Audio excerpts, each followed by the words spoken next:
I just got done playing through the demo for Guardians of the Wild Sky, so I'll be going over if is it worth your time and what you can expect from both the demo and the full release coming later this year. Number one, if you want to gauge the general vibe of this game, you are looking for a feeling somewhere between a combination of Palworld and Enshrouded, but with the twist of being able to build your entire base on a custom-built moving airship that you can fly around the map and walk around your base while it's moving. I'm going to cover this in a few sections based on how I experienced it, but first we're going to go through what the entire gameplay felt like and how is it engaging or anything like that. Currently the playtest is on an 8-hour time limit, and I would say that about 6.5 to 7.5 of those 8 hours were really interesting and engaging.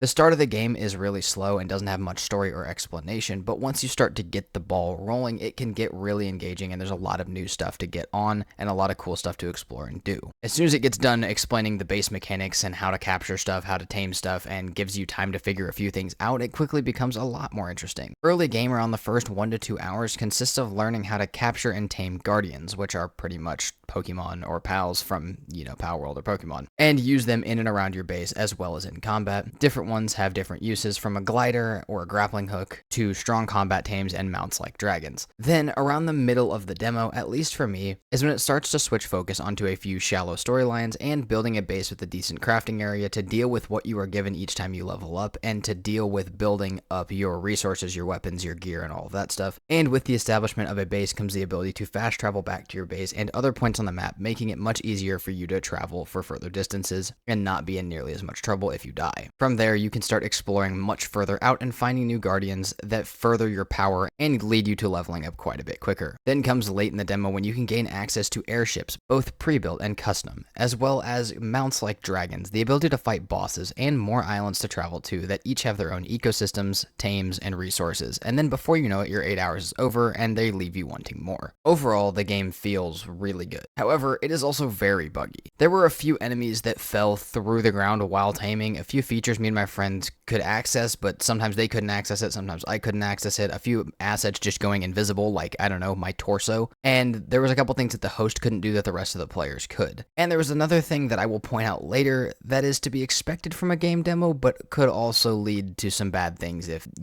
it's too commonly found throughout the game. But I really hope as the game progresses that they don't leave these buggy or unfinished areas in a rush to try and get done or push more content. On top of some bugs, the game is really easy. That isn't necessarily a bad thing, but some more serious players may look forward to something like a hardcore or other challenge mode. I'm not saying they should change the base game at all as far as difficulty goes, but I really hope to see in the future when the game actually comes out some more difficult modes for the people that, want to have a bit more of a challenge. Otherwise, it is a very, very good, really casual game that it would cater very well to a casual player. And honestly is fun for people that play even like super difficult survival games, but it can get boring a little bit quicker to said people. One of the last things that I want to touch on without spending very much time on is the use of certain assets, and I'm not going to be, I'll explain more about this at the end of the video, but this isn't confirmed, though I have reason to believe that some of the game's sound as well as some of the graphic design are either pulled from websites or straight from the Unreal Engine 5 marketplace without any change or customization. Now, this isn't uncommon for games. It could just get rid of it having an original feel. If there's stuff that's found in other games, or if there's stuff that's found just on the Unreal Engine marketplace that's not illegal or a problem or anything like that, it just could get rid of the original feel of the game a little bit if you start to see stuff that you've seen in other games. So if that is the case, I really hope that they pour more creativity into it as the game gets more releases and updates, because that would be really weird if they had some really cool custom built stuff like the airships and then some stuff that was pulled straight from a marketplace, if what I'm saying is true. So now let's start with the different systems and how they work and how good they feel. The taming system works on giving you like a percentage base whenever you trap a tame, based on the capture strength of your capture crystal that you have and the health of the tame when you try and trap it. However, you can continue to try and trap it as long as you have more traps, and you can eventually grind till you get the percentage chance that you need to get it tamed. I had one that was a 2% and I just kept throwing things at it until I finally tamed it, and it worked just fine. You just have to have the patience and the time to do it. On top of that, the utility of the tames is cool. Some of them are more utility, like a grapple or a glider or a harvester. Some of them are combat ones that are fairly easy to command in combat, and some of them are full mounts like dragons dragons that you can fly around. They're all very different, and they all have their own thing that they can help you with. Some of them even allow you to, with certain items, be able to change into the mount and fight with it, giving you its abilities, meaning that some of the ones that you're taming may not be for what they can do, but for what you can do as them. Then there's the building system. Now, to be quite honest, the building system needs some work.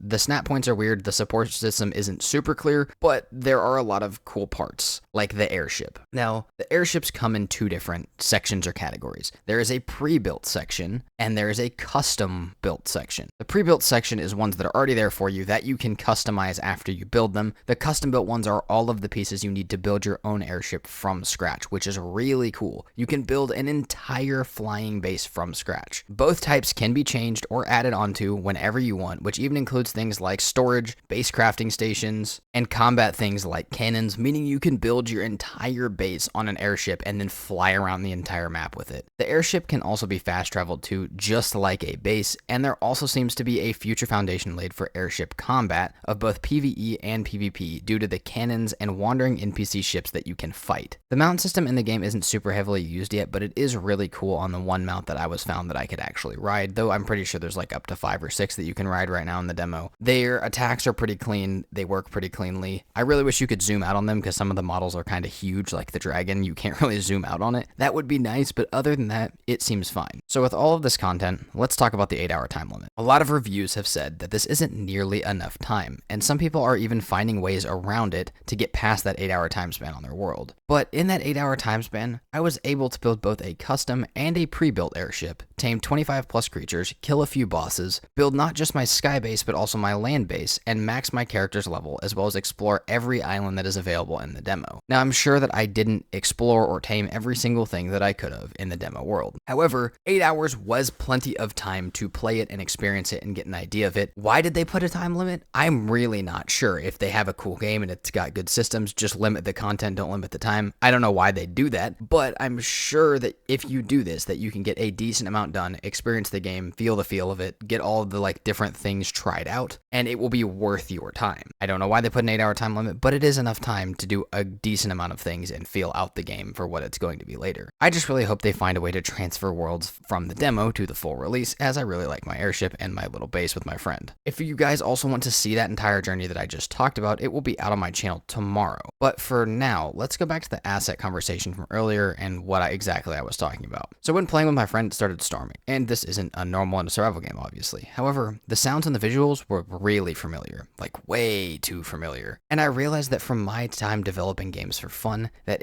I'm 99% sure, again, I'm not trying to get sued. I'm not saying I know for sure, that I found for sure, but I'm 99% sure that it is an Unreal Engine plugin called Ultra Dynamic Weather and Ultra Dynamic Sky. Again, this isn't a normal or a problem or something that they're doing wrong. It's an awesome plugin that is meant to allow you to control systems and set things like noises and storms and, change the sky as the day goes on and all sorts of stuff like that, and visuals, all of that, all is needed. So the reason that I'm saying that that's weird is if I'm right about it being the plugin, that means they have not customized the base assets at all, as I was able to recognize the plugin from the sound. Now, if you don't believe me, here's a side-by-side of an empty Unreal Engine 5 world that I made just now making this video, and the in-game one.